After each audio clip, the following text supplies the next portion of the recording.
ये पुतला आखिर निहारिका के हाथ में कैसे आया और वो उसे लेकर इतनी घबराई हुई क्यों है? ये सवाल पूरे घर में तूफान की तरह घूम रहा होता है। हर कोई अपने अपने अंदाज में जवाब ढूंढने की कोशिश कर रहा होता है, लेकिन सच्चाई जैसे किसी गहरे अंधेरे में छिपी होती है। तभी आंटी कहती हैं कि निहारिका कभी बिना बताए कहीं नहीं जाती। जरूर कोई बड़ी बात है जो वो सबसे छुपा रही है। उधर निहारिका एक पुराने खंडहर जैसे मंदिर में पहुंचकर उस पुतले को सामने रखती है और कांपती हुई आवाज में कहती है कि आज सब खत्म हो जाएगा। अब न कोई डर रहेगा और न कोई राज। उसकी आंखों में आंसू होते हैं, लेकिन दिल में एक अजीब सा डर बैठा होता है, जैसे कोई उसे देख रहा हो। तभी अचानक हवा तेज चलने लगती है और मंदिर के दरवाजे अपने आप बंद हो जाते हैं। निहारिका घबरा जाती है और पुतले को उठाकर भागने की कोशिश करती है, लेकिन उसका पैर फिसल जाता है और वो जमीन पर गिर पड़ती है। उसी वक्त दूसरी तरफ राध्या को निहारिका के खतरे में होने का एहसास होता है और वो बिना कुछ सोचे समझे घर से निकल जाती है।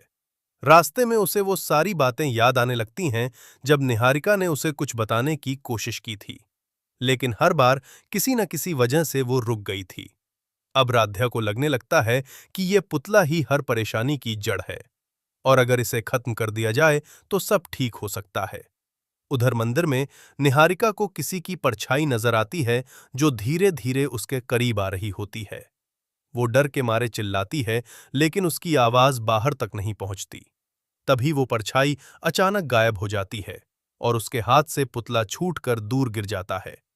निहारिका घबराकर उसे उठाने जाती है, लेकिन जैसे ही वो पुतले को छूती है, उसे अतीत की कुछ डरावनी झलकियां दिखाई देने लगती हैं, जिसमें एक भयानक सच छिपा होता है। वो समझ जाती है कि ये पुतला सिर्फ एक चीज नहीं, बल्कि एक श्राप है जो पीढ़ियों से चला आ रहा है। तभी वहां राध्या पहुंच जाती है और निहारिका को उस हालत में देखकर हैरान रह जाती है।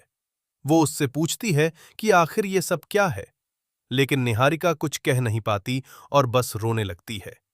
राध्या उसे संभालने की कोशिश करती है, लेकिन तभी मंदिर के अंदर फिर से अजीब सी हलचल शुरू हो जाती है। दोनों डर जाती हैं और वहां से निकलने की कोशिश करती हैं, लेकिन दरवाजे बंद हो चुके होते हैं। तभी एक आवाज गूंजती है जो कहती है कि अब कोई नहीं बच सकता, ये श्राप अब खत्म नहीं होगा। राध्या हिम्मत जुटाकर उस आवाज का सामना करने का फैसला करती है और पुतले को उठाकर जोर से जमीन पर फेंक देती है, लेकिन पुतला टूटने की बजाय और भी डरावना हो जाता है। निहारिका उसे रोकने की कोशिश करती है और कहती है कि ऐसा मत करो वरना सब खत्म हो जाएगा, लेकिन अब बहुत देर हो चुकी होती है।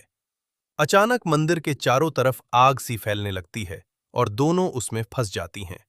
राध्या समझ जाती है कि ये सिर्फ एक लड़ाई नहीं, बल्कि उनके रिश्तों और विश्वास की परीक्षा है। वो निहारिका का हाथ पकड़कर कहती है कि अगर हम साथ हैं तो कोई भी श्राप हमें नहीं तोड़ सकता। तभी दोनों मिलकर उस पुतले को आखिरी बार खत्म करने की कोशिश करती हैं, और जैसे ही वो ऐसा करती हैं, एक तेज रोशनी फैलती है और सब कुछ शांत हो जाता है। कुछ देर बाद जब आंखें खुलती हैं तो दोनों खुद को मंदिर के बाहर पाती हैं।